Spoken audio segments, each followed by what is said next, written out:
전해주시는 하나님의 말씀은 데살로니가전서 5장 16절에서 18절에 이르는 말씀입니다. 우리 다 같이 서서 한 목소리로 함께 읽도록 하겠습니다. 항상 기뻐하라, 쉬지 말고 기도하라, 범사에 감사하라. 이것이 그리스도 예수 안에서 너희 향하신 하나님의 뜻이니라. 아멘. 예, 앉아주십시오.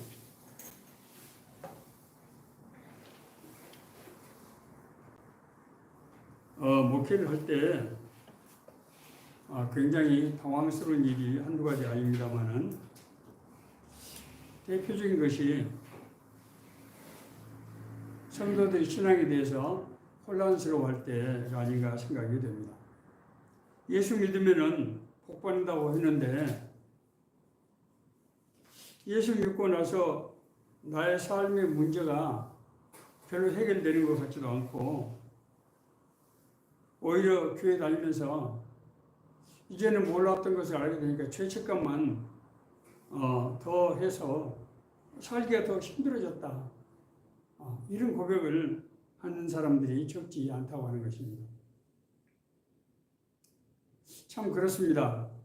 우리가 예수님 믿으면 복을 받고 은혜를 받고 삶이 변화되고 그렇게 된다고 계속해서 얘기를 하는데 실제로 그런 은혜를 누리지 못하고 그런 은혜가 나타나지 않게 되는 것입니다. 이럴 때 참 목회자 입장에서 정말 힘들 수밖에 없는 그런 공경에 처합니다.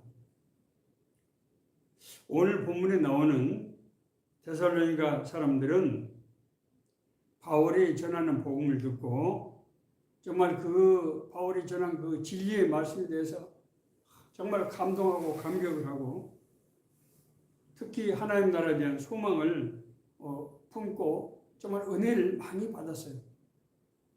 자, 그런데 그들의 받은 은혜로 삶이 나아진 것이 아니라 고난이 밀려오게 되었던 것입니다.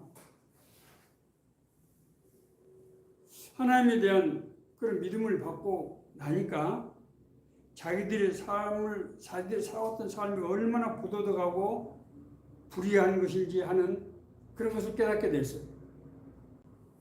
그 당시에 로마의 통치권 하에 있는 그런 지역들은 대개 이제 로마 통치 방법이 뭐였는가 하면은 그 지역에 사는 부유층들 그리고 고관들 이런 사람들을 자기들 편으로 이제 끌어들여서 위임 통치를 하게 하는 방식으로 자기들이 정부와 땅을 지배했던 것입니다. 그래서 그런 문화가 아주 로마가 통치했던 지역에 이 타락한 문화가 아주 굉장히 보편화되어 있었어요. 옛날에는 그걸 몰랐는데 이제 예수를 믿고 나니까 그게 죄의 결과고 죄라고 하는 것을 알게 된 것입니다. 그러니까 심적으로 얼마나 큰 갈등이 생겼습니까? 뿐만 아니라 이런 경건한 삶을 사는 사람들을 이제 그들을 이단시하고 주변 사람들에서 그래서 주변 사람들로부터 많은 핍박을 받게 되었어요. 그래서 이 사람들이 자기들이 예수를 믿고 나서 세상을 보는 눈이 달라지면서 오는 그런 심적인 갈등과 실제적으로 주변 사람들로부터 이단이라는 이름하에 받게 되는 핍박을 이중고를 겪게 될 때 그들 삶이 정말 고난 그 자체일 수밖에 없었다고 하는 것입니다. 사실 이런 상황을 보면은 이것이 데살로니가 교회 얘기가 우리하고 너무나 흡사하다 그런 생각을 하게 됩니다. 앞서 제가 말씀드렸던 그런 신자들의 얘기는 전혀 과장된 얘기가 아니고 올바른 신앙을 가졌을 때 느끼게 되는 그런 딜레마라는 거예요. 그런 어떤 문화적인 충격, 그런 어떤 사고적인 충격이 오게 되는 거예요.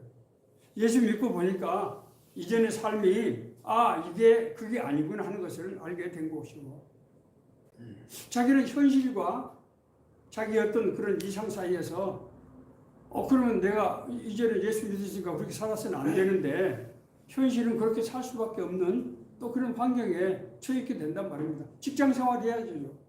남과 경쟁해서 돈 벌어야 되죠. 먹고 살아야 되잖아요. 그럴 때 세상의 어떤 그런 문화와 자기 신앙관과의 충돌이 오게 되는 것 당연한 거 아니겠습니까? 이런 상황에서 바울사도는 항상 기뻐하라, 쉬지 말고 기도하라, 범사에 감사하라. 이는 너희를 향하신 하나님의 뜻이다. 이렇게 말씀하고 있는 거예요. 항상 기뻐하고 쉬지 말고 기도하고 범사에 감사하면은 이런 문제가 해결되고 하나님의 은혜를 입게 된다고 하는 것입니다. 그러므로 오늘 우리의 삶이 데살로니가 교회 성도들이 겪었던 그런 고난과 흡사한 점이 있다고 하면은 우리가 데살로니가 교회를 향해서 바울사도가 말씀하신 이 세 가지 권면의 말씀을 통해서 우리가 하나님의 은혜를 받는 이런 세상적인 삶을 극복하는 하나님께 나아가는 그런 길을 발견해야 되겠다고 하는 것입니다. 데살로니가는 마게도니아 수도, 그러니까 마게도니아 지경은 오늘날 동부 유럽 지역으로 보시면 돼요. 굉장히 큰 아주 광활한 지역이죠. 앞서 말씀드린 대로 여기는 마게도니아 수도자 항구 도시였어요. 그러니까 생각해 보세요. 모든 물류와 항구 도시이기 때문에 또 정치의 중심이고 모든 게 정치적으로 결정이 되지 않습니까? 산업의 중심이고 그래서 겉보기는 굉장히 화려하고 부유한 도시지만은 앞서 말씀드린 대로 물질 만능주의가 판치고 그렇지 않습니까? 성적인 문란이 그냥 하나의 문화가 되어버리고 귀족들은 무의도식 아무것도 일하지 않고 빈둥거리며 사는 그런 향락 문화 그리고 이런 데서 오는 소득과 신분의 차이에서 오는 계층과 갈등 많은 노예들이 있었고 정말 소시민들은 먹고 사는 것이 정말 급급했던 그런 사회적인 그런 현상이었다는 것입니다.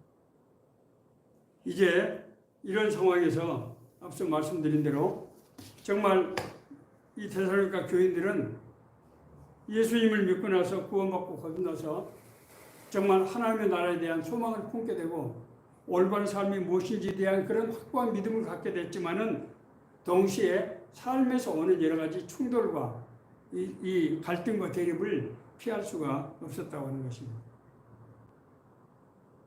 이런 이제 교회에 대해서 바울사도는 2번에 걸친 편지를 보냈습니다. 그 당시에 편지는 오늘날 우리가 생각하는 종이로 그냥 쓰는 것이 아니었어요. 그 당시에 편지를 주로 이제 가죽에다가 양피 가죽에다가 두루마리로 썼는데 편지가 여러분 뭐 데살로니가 전서후서에서 보듯이 그냥 한두 장짜리 편지가 아닌 것이죠. 그것은 편지라기보다는 어떤 기독교의 기본 교리를 정말 데살로니가 교회가 처한 상황에서 해석을 해서 써준 그런 책이지 않습니까? 그게 엄청난 거죠. 이제 2번의 편지를 통해서 바울사도는 하나님 앞에서 경건한 삶, 고귀하고 거룩한 삶이 어떤 것인가? 하나님의 뜻에 합당한 삶이라는 것이 어떤 것인가 하는 것. 그 다음에 그런 이제 말씀에 사는 사람들이 성도들과 이웃과의 관계에 있어서 어떻게 해야 될 것인가. 실제적인 삶의 가르침이죠. 세 번째, 우리가 눈에 보이는 것이 아닌 영생의 삶, 영적인 삶의 실제에 대해서 설명을 하고 있고 그 다음에 이제 그리스도의 재림. 그 당시에는 그리스도의 재림을 굉장히 임박하게 느꼈던 것이 사실입니다. 그래서 그리스도의 재림에 대한 아주 굉장히 소상한 얘기를 이 데살로니가 후서에서 이제 기록하고 있는 것을 볼 수 있습니다. 앞서 말씀드린 대로 이러한 경건한 가르침은 로마의 통치 전략과 맞지 않았다는 거예요.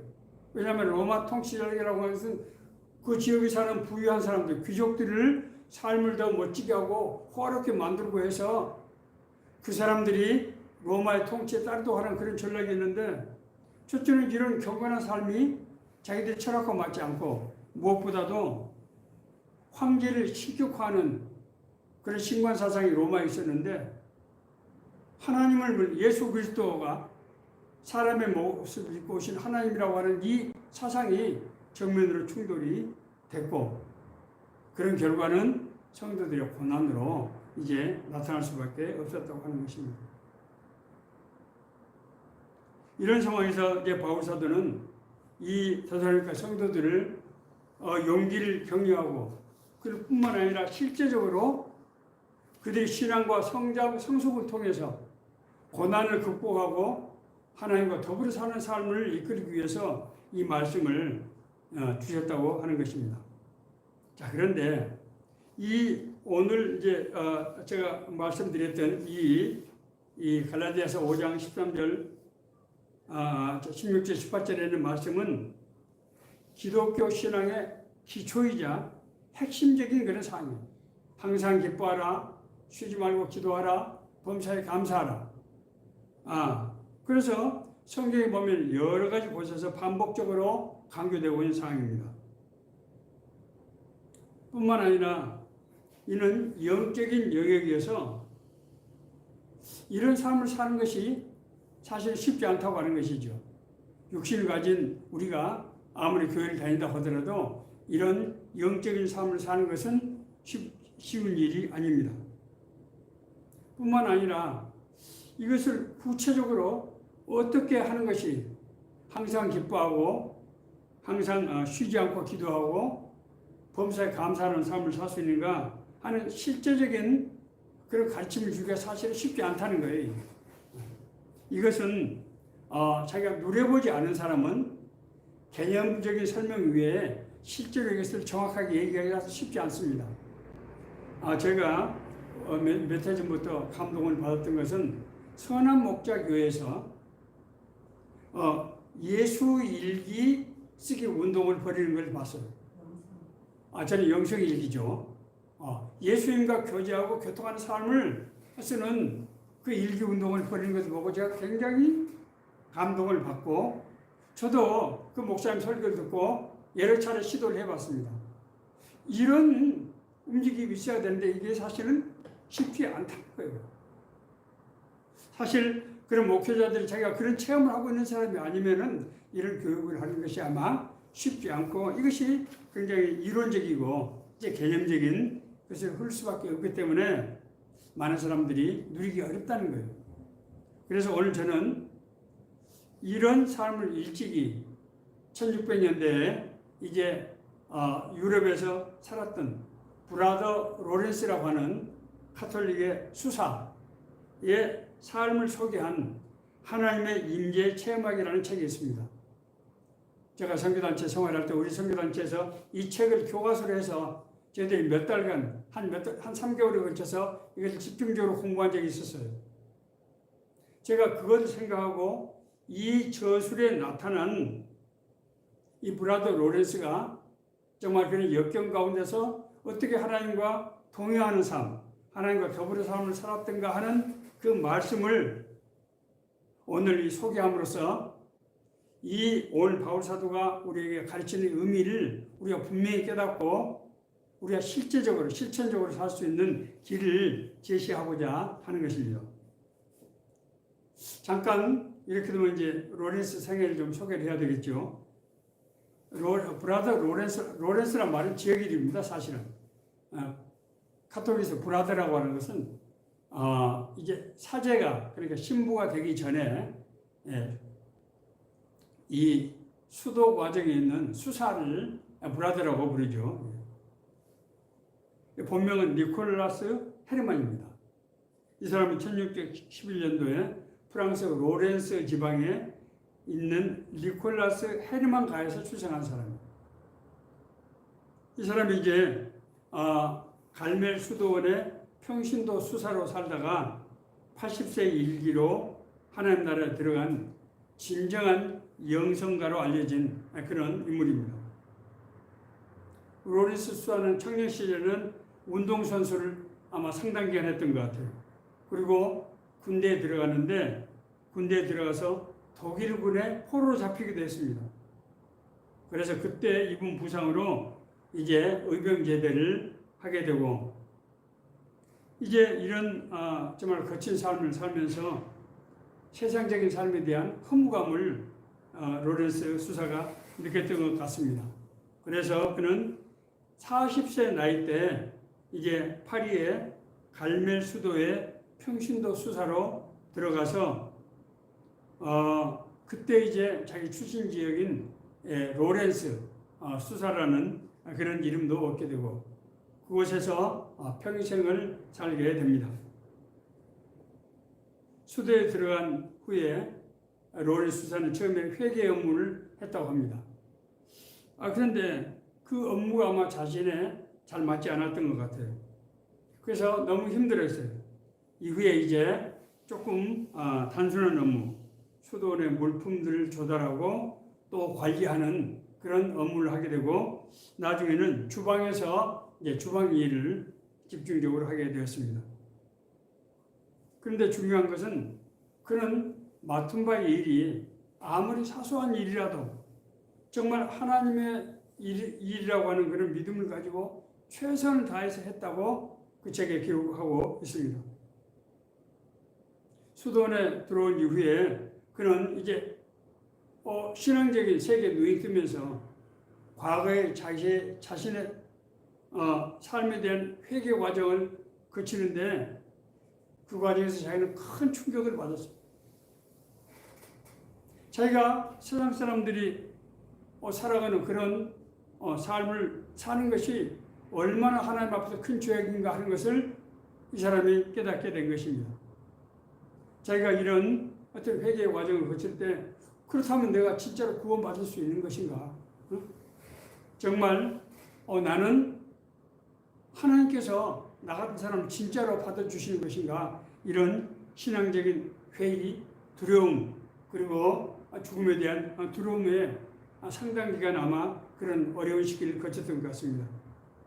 그러나 그는 주위의 권면에 따라서 기도를 쉬지 않았고 그 결과 하나님 안에서 안식을 누리는 삶을 살게 되었습니다.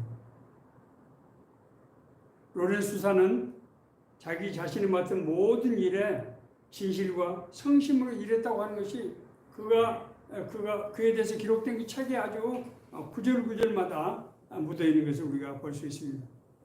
그는 꼭 큰 일을 해야만 하는 것이 아니다. 모든 것이 다 하나님의 일이다. 라고 그렇게 이제 알고 행했습니다. 그런 친구에 보내는 편지에서 후라이팬에 계란을 뒤집는 일도 하나님의 사랑을 이제 실천하는 그런 마음으로 나는 했다. 그렇게 기록하고 있을 정도입니다. 그는 모든 일을 하나님을 사랑하는 마음, 하나님의 은혜에 보답하는 마음으로 행했고 자신이 처하는 위치가 정말 굉장히 낮은 그런 위치였음에도 불구하고 모든 수고를 제가 다함으로써 그것이 하나님의 사랑에 보답하는 길이라고 그를 믿고 그렇게 살아갈 때 진정으로 하나님과 교제하고 하나님과 사귀는 삶을 누리게 되었고 그는 정말 하나님과 끊임없는 대화하는 삶을 살았다고 하는 고백을 하고 있는 것입니다. 그의 이런 삶이 이제 차차 수도 사람들에게 알려지기 시작했습니다. 그러나 그는 다른 사람에게 경건한 척, 거룩한 척 하지 않았으며 외부적으로는 다른 사람과 조금도 다르지 않은 소박하고 평범한 수도사의 삶을 살았다. 이는 정말 날마다 주님과 동행하고 교제하는 교통하면 그런 정말 말할 수 없는 기쁨과 행복을 누렸지만은 그런 내색을 전혀 하지 않았다고 하는 것입니다. 그럼에도 불구하고 그가 하나님과 동행했던 삶은 그와 계속해서 편지를 통해서 교제했던 그 친구를 통해서 세상에 알려지게 되었습니다. 그 편지들을 모아서 이제 발간한 책이 바로 하나님의 임재 연습이라고 하는 그런 책인데 이 책이 1700년대에 이제 유럽 사회에서 큰 아주 영적인 바람을 일으키고 많은 사람들에게 영적인 세계, 영적인 삶에 대해서 큰 관심과 열정을 불러일으켰다고 하는 것입니다. 오늘 우리가 바울 사도가 말씀하신 항상 기뻐하라, 쉬지 말고 기도하라, 범사에 감사라는 이 말씀은 브라더 로렌스가 겪었던 누렸던 그 삶이 아주 정확하게 맞는 그런 말씀입니다. 자, 항상 기뻐하라. 여러분, 우리가 어떻게 항상 기뻐할 수 있습니까? 우리가 항상 기뻐한다고 하는 것은 인간의 성품으로서 그렇게 할 수가 없는 일이죠. 이것은 하나님의 성품이에요. 갈라디아서 5장 22절 23절에 나오는 성령의 9가지 열매가 나올 때 첫 번째가 뭡니까? 사랑과 희락과 화평. 아, 이게 바로 항상 기뻐하는 삶이구나. 우리가 뭘 알 수 있습니까? 사랑과 희락과 화평은 하나님의 성령의 대표적인 속성이에요. 그러니까 이런 항상 기뻐하는 삶을 산다고 하는 것은 성령님과의 동의하는 삶을 산다는 말의 다른 표현이에요. 그래서 이것은 하나님의 속성이기 때문에 하나님의 은혜 안에 있지 않으면은 누릴 수 없는 그런 은혜라고 하는 것입니다. 자, 로렌스 수사는 이제 고백하기를 하나님과 동의하는 삶을 사는 데서 가장 중요한 것 첫 번째는 뭐냐? 하나님을 의식하는 삶이라는 거예요. 여러분 놀랍지 않습니까? 이 수사는 정말 아주 제가 볼 때는 아주 본질 있게 들어보고 있어요. 삶 가운데서 하나님을 의식하는 것, 하나님을 매사에 생각하는 것이 바로 우리가 영적인 삶을 사는데 가장 중요한 첫걸음이라고 하는 것입니다. 어떤 일을 자기가 행할 때마다 이 문제를 하나님은 어떻게 생각하고 계실까? 하나님은 이 문제에 대해서 나에게 뭘 기대하고 계실까? 라는 생각을 하면은 모든 문제가 풀린다고 로렌스 수사는 얘기를 하고 있어요. 제가요, 이번에 필리핀 이제 그데스 월드 17명의 대원들이 필리핀 보홀에 보원들을 선교 사역으로 갔는데 제가 지금 5년 만에 이번에 가게 됐는데 코로나19 때문에 5년 만에 가게 됐는데 감을 많이 잃었어요. 그래서 하나님 아버지 이 17명이나 되는 이 귀한 분들이 5박 6일이라고 하는 정말 짧지 않은 시간을 가게 되는데 가서 집중적으로 사역을 하게 되는데 어떻게 인도를 해야 될까요? 무슨 말씀을 전하고 어떤 가치, 어떤 핵심 메시지를 전해야 될까요? 이런 것을 비롯해서 거기서 현지에서 이제 대원들과 서로 삶을 나누고 사역을 나누고 하는 그런 과정에서 저는 하나님 앞에 매달릴 수밖에 없었어요. 하나님, 이 문제에 대해서 하나님은 어떻게 생각하십니까? 이 문제에 대해서 우리가 어떻게 해야 될까요? 하는 걸 마음속으로 질문할 때마다 하나님은 즉각 그때마다 저에게 생각으로 떠올리게 하셨어요. 제가 했던 얘기가 어떤 얘기가 됐든 그것은 제가 지금 고백할 수 있는 것은 하나님께서 저에게 주신 생각으로 얘기를 했다고 하는 것입니다. 로렌스 수사는 이 얘기를 자기 책에 아주 끊임없이 얘기를 하고 있어요. 많은 사람들이 이런 삶의 방식을 하나님께 너무 매이는 것 아니냐. 너무 하나님께 제가 이런 표현을 잘 안 씁니다만 너무 열광적인 그런 신자가 되는 것 아니냐. 사람이 자신이 이성으로 판단해서 하나님 뜻이 무엇인지를 분별해서 그 뜻대로 살려고 하는 것이 그것이 건전하고 정상적인 신앙 아니냐. 지금 당신이 말하는 그런 것은 너무 열광적인 것이고 너무 신비주의적인 것이 아니냐. 이런 생각을 하는 사람들이 적지 않다는 것입니다. 우리 신자들 중에도 마찬가지입니다. 자, 그런데 바울 사도는 고린도 전서 3장에서 이런 신앙은 영적으로 미성숙한 신앙이라고 바울 사도는 바로 그렇게 얘기를 하고 있습니다. 형제들아, 내가 신령한 자들 대함과 같이 너에게 말할 수 없어서 육신에 속한 자 곧 그리스도 안에서 어린아이들 대함과 같이 하노라.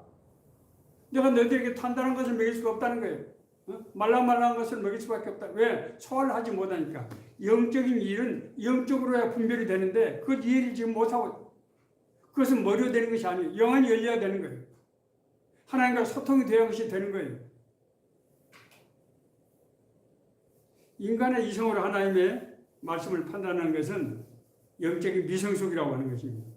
저는 우리나라에서 굉장히 훌륭하다고 아주 전 세계적으로 유명한 학교를 나온 그 철학을 하신다는 분이 요한복음 해설서를 써놓은 것을 보고 정말로 충격을 받았습니다.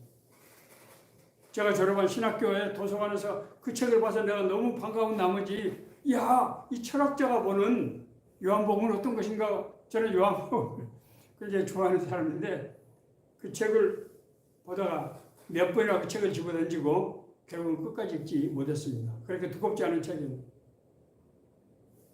인간의 생각으로 하나님의 말씀을 해석하는 것이 얼마나 잘못된 것인가 하는 것을 깨닫게 된 것입니다.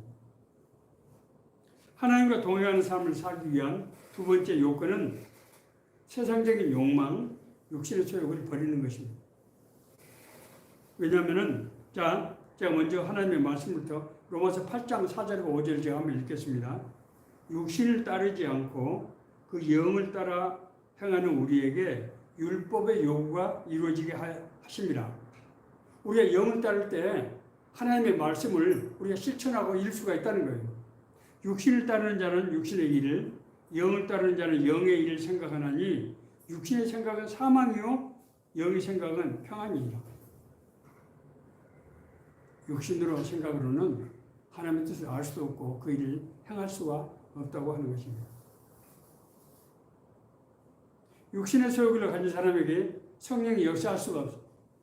성령의 인도하심을 따르지 않기, 그걸 이해하지 못하고 따르지 않기 때문에. 그래서 성령님께서 소욕인 그런 기쁨과 희락, 하나님의 길을 우리가 누릴 수가 없습니다. 육신의 소욕은 육신의 쾌락으로 사람을 이끌어들이고 그런 마치 바닷물과 같아서 점점 더 큰 쾌락에 빠져들고 결국은 자기 자신이 파멸하게 됩니다. 자, 그런데 문제는 어떻게 하면 육신의 욕망으로부터 자유롭게 될 수 있느냐 하는 거예요. 그렇지 않습니까? 구원받고 건너는 사람이 누가 육신의 소욕을 계속해서 따라가고 싶어하는 사람이 있겠습니까? 육신의 소욕으로부터 자유를 얻는 것은 인간의 힘으로는 되지 않습니다. 어떤 종교에서는 육신의 소욕을 극복하고 깨달음을 얻기 위해서 육신을 아주 제어하는 극단적인 방법들을 사용하고 있는 것을 봅니다. 나는 그분들이 정말 그런 깨달음을 얻기 위해서 하는 노력은 정말 본받을 필요가 있다고 생각해요. 그러나 그 방법은 옳은 방법이라고 할 수가 없다고 하는 것입니다. 그러한 방법으로 부도덕한 행동은 금할 수 있을지 모르지만은 그 마음 속에서 일어나는 육신의 욕망 그 자체가 없을 수는 없기 때문입니다. 행동과 마음 속에는 욕망은 다르다는 거예요. 행동은 금할 수 있지만은 그렇다고 해서 육신의 욕망 자체가 없어지는 것은 아니라는 것입니다. 우리의 행동은 심령 속에서 비롯되기 때문에 육신의 행동으로 심령을 바꾼다고 하는 것은 어불성설입니다. 율법이 육신으로 말미암아 연약하여 할 수 없는 그것을 하나님은 하시나니 곧 죄로 말미암아 자기 아들을 죄 있는 육신의 모양으로 보내어 육신의 죄를 정하사 육신을 따르지 않고 그 영을 따라 행하는 우리에게 율법의 요구가 이루어지게 하려 하십니다. 예수 그리스도를 죄 모양으로 보내서 우리 육신의 죄를 정했을 때만 그것이 해결된다고 하는 것입니다. 그렇기 때문에 하나님과의 교제하는 삶을 통해서 우리가 하나님의 영을 누릴 수 있게 되고 그 상태에 있을 때 육신의 소욕을 우리가 극복할 수 있게 된다고 하는 것입니다. 이것을 예수님께서는 그리스도 안에 사는 삶, 거하는 삶이라고 그렇게 표현하고 있습니다. 너희가 내 안에 거하고 내 말이 너희 안에 거하면 무엇이든지 원하는 대로 구하라. 그리하면 이루리라. 우리가 꿈꾸고 소망하고 우리가 살아가는 모든 것이 우리가 그리스도 안에 있을 때, 그리스도의 말씀이 우리 안에 있을 때 우리가 그걸 이룰 수 있게 된다고 하는 것입니다. 자, 두 번째, 쉬지 말고 기도하라. 쉬지 말고 기도하라. 삶이 바로 기도가 된다고 하는 의미입니다.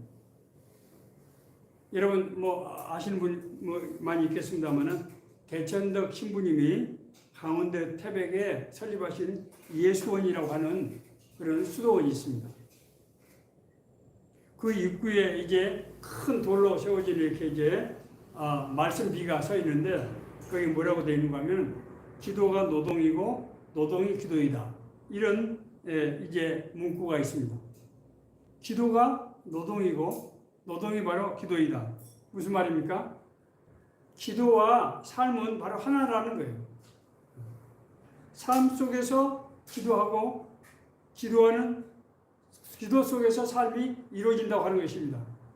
우리 그 예수원 그 수도원은 바로 그것을 훈련시키기 위한 장이라고 하는 것을 시사하는 말씀이라고 저는 그렇게 생각합니다. 사실 대천덕 신부님께서 저희들 이제 제가 직장 실외 활동을 할 때 저희들에게 오셔서 격려도 하시고 가르침도 주시고 했는데 늘 이 점을 강조하셨어요. 기도가 너무 교회만 이제 갇히면 안 된다는 거예요. 삶이 기도가 되고 기도가 바로 삶이 된다. 이 점을 늘 강조하셨어요. 정말 그 신부님은 지금 생각해 보면은 늘 정말 주님과 동행하는 바로 브라더 로렌스 같은 그런 삶을 사셨다는 생각이 들고 그 기도의 삶이 그분을 그렇게 만들었다는 생각이 듭니다. 예수께서는 성경을 우리 자세히 들여다보면 일을 하시고 나서는 항상 산에 올라가서 홀로 하나님과 대면해서 기도하셨어요. 예수님은 기도로서 일을 하시고 그리고 일을 하시고 나서 기도로서 그런 삶을 사신 것입니다. 저를 지도해 준 목사님이 계셨는데 저에게 여러 가지 말씀을 해주셨습니다만 그 중에서 굉장히 중요한 말씀을 해주셨어요. 자연으로 들어가서 시간을 보내라. 당신처럼 그렇게 이성적으로 사고하고 오랫동안 이루어온 사람들은 하나님과 대면하는 시간이 필요하다는 거예요. 자연 속에 들어가서 정말 다른 것 세상 일 내려놓고 하나님과 대면하는 시간을 많이 가져야 된다. 이렇게 여러 차례 말씀하셨는데 제가 아직 제대로 잘 지키지 못하고 있는 것 같아서 아쉽습니다. 자, 기도의 본질은 필요한 것을 구하는 것이 아니라 하나님과 교제하는 삶이라고 하는 것을 브라더 로렌스는 여러 곳에서 말씀하고 있습니다. 기도의 본질은 뭐라고요? 우리가 필요한 것을 구하는 것이 아니고 하나님과 교제를 하게 되면은 그 하나님과 교제 안에서 하나님의 우리가 이끌림을 받고 인도하심을 받게 되고 하나님의 이끌림과 인도하심을 받게 되는 그런 삶은 우리가 굳이 우리가 필요를 구하지 않더라도 아무런 문제가 없는 그런 형통한 삶을 살게 된다고 하는 것입니다. 문제는 로렌스 수사는 이런 식의 기도의 삶을 살기 위해서 하나님과 끊임없이 대화하는 습관을 길들이는 훈련한 그런 과정들이 많이 나옵니다. 로렌스 수사는 하루에 이제 3종 기도, 카톨릭에서는 수월에서 3종 기도를 하는데 아침에 새벽에 일어나서 하루의 일 하나님과 상의하는 기도, 그리고 저녁에는 일 마치고 나서 하나님과 다시 그것을 이제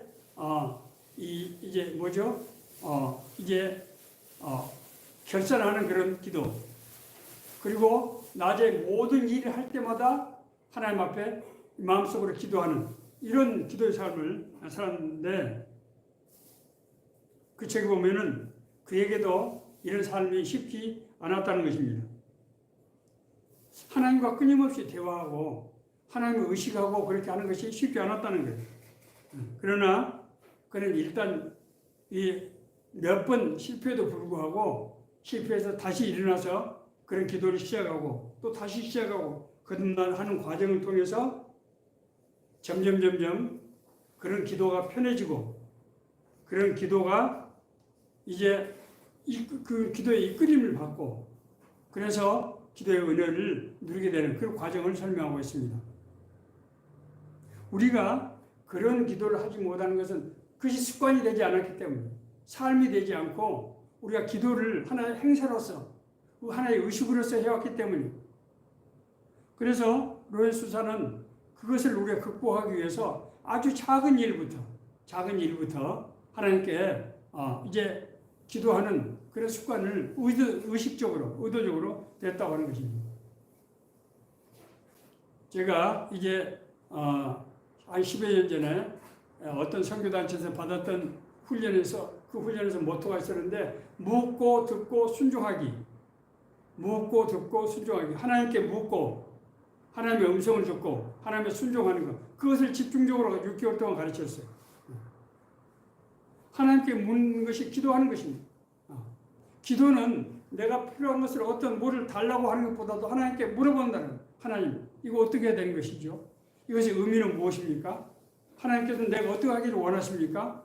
내가 지금 상황에서는 그렇지 못하는데 이런 경우는 어떻게 해야 됩니까? 그것을 하나님께 늘 대화를 하는 거예요. 대화하는 기도를 하라는 거예요. 로렌수사는 어떤 일을 하려는 뜻이 있을 때마다 항상 하나님께 의뢰하며 나갔어요. 하나님 아버지, 제가 지금 이런 일을 해야 되는 상황인데 인도해 주십시오. 저는 주님께서 인도해 주시지 않으면 이것을 올바로 할 수가 없습니다. 제가 이 일을 억지로 하지 않게 해주시고 내 마음의 기쁨과 소망을 가지고 할 수 있도록 해주십시오. 그렇잖아요. 우리가 흉내낼 수 있습니다. 우리가 하나님을 사랑한 척 할 수 있습니다. 하나님께 우리가 충성한 우리 흉내를 낼 수 있습니다. 그러나 진정으로 마음속에 하나님 은혜에 감사하고 하나님께 나에게 맡긴 일이 돼서 그것이 내 소망이 되고 그래서 하는 것과는 완전히 다른 것이죠. 로렌수사는 이걸 위해서 기도했어요. 하나님, 내가 이 일을 할 때 진정한 기쁨을 할 수 있도록 진정한 소망을 할 수 있도록 나를 이렇게 은혜를 주십시오. 이런 기도를 계속했었다는 거예요. 그는 죄를 지을지도 모르는 상황에서 항상 하나님께 이렇게 고백했다고 말씀하고 있습니다. 하나님, 저를 넘어지지 않게 저를 붙잡아 주세요. 저는 하나님께서 저를 붙잡아 주지 않으면 저는 시험에 빠질 수밖에 없어요. 저는 유혹에 빠질 수밖에 없어요. 생각해 보세요. 나이 40이 돼서 수도원에서 그것도 가장 낮은 그런 지위, 그 수양 수사로서 살 때 얼마나 인간적인 어려움이 많았겠습니까? 또 자기가 지금까지 세상에서 40년 동안 살아온 사람이 수도원에서 혼자 사는 그런 금욕의 삶을 살 때 얼마나 많은 갈등과 유혹과 어려움이 있었겠어요. 그럴 때마다 그는 하나님의 옷자락을 붙잡고 저를 넘어지지 않게 해주십시오. 제 마음속에 이런 욕망이 정말 이를 씻어주시고 저를 새롭게 해주셔서 하나님의 사랑으로 충만케 해주십시오. 그리고 죄를 행하더라도 죄로부터 돌이킬 수 있는 그런 은혜, 그런 능력을 주십시오. 라고 늘 기도했어요. 로렌스 형제는 말하기를 자기는 기도할 때 하나님께 아주 단순하고 솔직하게 말씀드린다고 그렇게 기록하고 있습니다. 굳이 어떤 말을 잘 만들기 위해서 수식하거나 말을 만들지 않았다고 자기는 있는 그대로 자기 현재 상황 그대로 생각나는 대로 그렇게 기도를 한 거예요. 그는 하나님께 애걸하거나 변명할 필요도 없었다고 하고 있습니다. 왜냐하면 하나님과 바로 소통이 됐기 때문에 하나님께 하나님 아버지 내가 지금 이런 상황이 있습니다. 내가 어떻게 해야 될까요? 하면은 하나님께서 깨닫게 하시고 그가 마땅히 해야 될 빨리 인도하시고 하나님께서 역사하시고 그것을 기쁨으로 할 수 있는 기쁨을 주셨다는 거예요. 하나님과 바로 소통이 됐기 때문에 굳이 하나님께 애걸하거나 변명할 필요가 없었던 거예요. 필요한 것이 있으면은 있는 그대로 도움을 요청해요. 아주 사소한 것이라도 하나님, 제가 지금 이것을 내가 지금 할 수 없는데 어떻게 해야 될까요? 했을 때 하나님께서 자기를 한 번도 그를 실망시키지 없었다고 그렇게 고백하고 있습니다. 그러나 앞서 말씀드린 대로 그가 이러한 삶을 누리기까지는 상당히 많은 시간이 아마 걸렸던 것 같습니다. 그는 이것을 극복하기 위해서 많은 노력을 했고 여러 번 실패를 했음에도 불구하고 어떻게처럼 다시 일어나서 이런 은혜를 이제 누리는 그런 상황을 경지에 도달하게 됐던 것입니다. 세 번째, 범사에 감사하라. 범사에 감사한다는 말이 모든 일에 우리가 어떻게 감사합니까? 우리가 정말 감사한 일은 당연히 감사할 수 있겠지만 어떻게 감사할 수 없는 일을 우리가 감사할 수 있겠습니까? 우리가 범사의 모든 일에 감사한다고 하는 것은 하나님께서 우리의 삶의 주관자라고 하는 확실한 믿음이 없이는 할 수 없는 그런 생각입니다. 그러나 하나님께서 나의 삶의 주관자가 되시고 인도자가 되신다. 나의 모든 삶이 하나님의 뜻과 계획 가운데 들어있다고 할 때는 우리의 생각이 달라질 수 있다고 하는 것이죠. 자, 제가 이제 우리 이 문제를 제가 설명할 때 항상 제가 건강의 문제로서 설명을 해왔습니다. 우리 건강에 문제가 생길 때 우리에게 우리 육체에서 나타나는 반응이 이쪽에 뭡니까? 통증입니다. 통증. 우리 건강에 이상이 생길 때 우리가 육신의 통증이라는 이상 신호가 작동하는 거예요. 통증은 사실 그 자체가 고통스럽고 정말 두렵고 피하고 싶은 것이지만은 통증이 있어야 우리가 문제를 인식하고 우리가 올바로 치료할 수 있는 치료기를 우리가 발견하게 된다고 하는 것입니다. 고난도 마찬가지입니다. 우리가 겪게 되는 고난은 삶의 문제에서 비롯돼요. 죄의 문제에서 비롯되고 우리의 우리 약함도 죄의 문제에서 비롯되는 것입니다. 그런 점에서 고난은 그것이 고통스럽긴 하지만은 우리가 우리 자신을 바로 보고 올바른 사람으로 돌아갈 수 있는 그건 안내자 역할을 하게 된다고 하는 것입니다. 앞서 말씀드린 대로 나에게 닥쳐온 고난이 하나님의 뜻과 계획 가운데서 나의 문제를 해결하기 위한 과정이다. 이렇게 생각할 때 우리는 고난을 보는 눈이 달라질 수 있다고 하는 것입니다. 로렌스 수사는 감사에도 훈련이 필요하다. 그렇게 역설하고 있습니다. 그가 거룩한 삶에 대한 기대를 가지고 수도회에 들어갔더니 하나님의 말씀을 본격적으로 공부할 때 지금까지 살아왔던 모든 것, 지금까지 살아왔던 것이 문화라고 생각하고 누군지 사람이 그렇게 산다고 생각했던 것이 전부 죄라고 하는 걸 깨달았어요. 아니, 내가 의도적으로 나쁜 일을 한 것뿐만 아니라 내가 남들이 살아온 것처럼 다 살았던 그것들이 자체가 죄고 가장 큰 죄는 하나님을 알지 못하고 하나님을 의뢰하지 않았던 것이 가장 큰 죄였다고 하는 것을 이 로렌스 수사가 깨닫게 됐어요. 그럴 때 자기 자신의 신앙에 대해서 일대 혼란이 나고 큰 영적인 슬럼프에 빠지게 됐다고 하는 것입니다. 그는 하나님의 음성을 들을 수 없었고 하나님께 기도할 수도 없었고 어떻게 기도를 안 할 수도 할 수도 없는 하나님께 나갈 수 없고 안 나갈 수 없는 그런 딜레마에 빠져 있었다고 하는 것입니다. 그럼에도 불구하고 주변의 격려와 이제 권유와 도움으로 그가 억지로 신앙생활 이제 그 훈련 과정에 가게 되는데 점점 자기 자신의 죄의 문제에 대해서 명확하게 볼 수 있게 되고 그런 것이 이제 그런 깨달음을 얻었을 때 자기가 몸이 가벼워지고 하나님의 어떤 인도하심이 자기에게 와닿는 것을 느끼게 되고 그런 것을 느껴서 그래서 진짜로 주님과 교제하고 동행하는 삶을 실제로 누리게 됐다고 하는 것입니다. 감사는 특별한 일이 아닌 일상에서 큰 일이 아닌 작은 일에서부터 시작되고 그런 감사를 통해서 하나님을 알고 나를 알게 되고, 그리고 자기를 매싸고 있는 환경이나 조건들로부터 자유롭게 되는 그런 훈련이 됐다고 하는 거예요.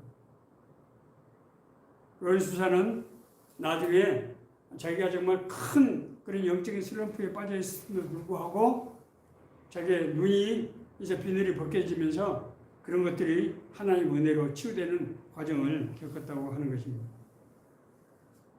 자, 이제 말씀을 마치겠습니다. 우리가 반드시 기억해야 될 것은 지극히 일상의 삶 가운데서 작은 일에 감사하는 훈련, 이것이 우리를 하나님 앞으로 나가게 하고 하나님의 음성을 듣게 하고 하나님과 더불어 누리는 삶을 살게 하는 그런 근거가 된다는 거예요. 그런 단초가 된다는 거예요. 작은 일에 감사하고. 그랬을 때 정말 자기 자신을 향한 하나님의 사랑과 하나님께서 자기와 함께 하시며 인도하시는 것을 깨닫게 되고 하나님을 알게 되고 나를 알게 되면서 진정한 의미의 주님과의 그런 영적인 교류가 깨닫게 됐다고 하는 것입니다. 오늘 우리의 삶은 마치 파도가 밀려오듯이 끊임없이 삶의 시련과 시험들, 고난들이 몰려옵니다. 우리가 항상 기뻐하고 쉬지 않고 기도하고 범사에 감사할 수 있는 것은 주님과의 교제, 소통, 동행하는 삶이라는 거예요. 이것을 하기 위해서는 영적인 훈련이 필요하다고 하는 것입니다. 감사의 훈련, 기도하는 훈련, 하나님과 대화하는 훈련 필요하다는 거예요. 그 대화는 그렇게 거창한 것이 아니에요. 하나님께서 아주 엄청난 중요한 문제 이슈를 가지고 하나님께 나가는 것이 아니에요. 아주 사소한 문제, 거기서부터 출발한다는 거예요. 사소한 것에 대해서 감사하고 사소한 것에 대해서 하나님 앞에 죄를 고백하고 사소한 것에 대해서 하나님께서 묻고 듣고 순종하고 하는 이 삶을 살아야 된다. 이것이 영적인 훈련 과정이라고 하는 것입니다.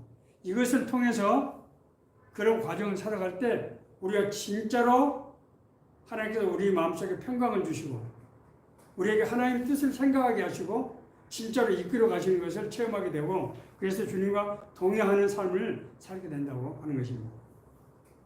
여러분, 지금 이 순간에도 저는 사실은 제가 필리핀 가기 전에 우리 성도님들 앞에서 금요일 날 이 심야 기도를 할 때 제가 고백했어요. 근데 아무리 생각해도 우리 교회를 향하신 하나님의 은혜, 우리 성도들이 각자 지금 살고 있는 상황을 볼 때 내가 너무나 무기력하고 정말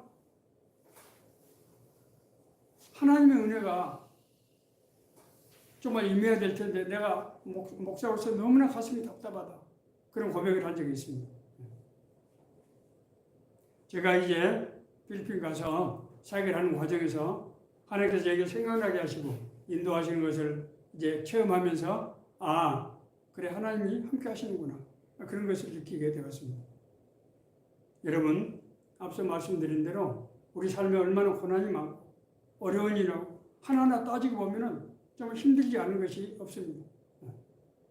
그럼에도 불구하고 오늘 이 고난이 우리 자신이 어떤 존재인지를 깨닫게 하고 그래서 하나님 앞에 나갈 수 있는 그런 그 이유가 되고 근거가 되고 그래서 우리가 하나님과 동행하는 삶을 살므로 정말 여러분들이 살고 있는 이 상황 가운데서 정말 이 시기에 우리에게 정말 하나님께서 주시는 그런 정말 바울 사도가 데살로니가 교회 성도들에게 정말 철저한 심정으로 권면했던 이 말씀이 고난 가운데 살아가는 우리에게 주시는 하나님의 은혜의 말씀, 하나님의 인도하시는 말씀이 되기를 간절히 바랍니다.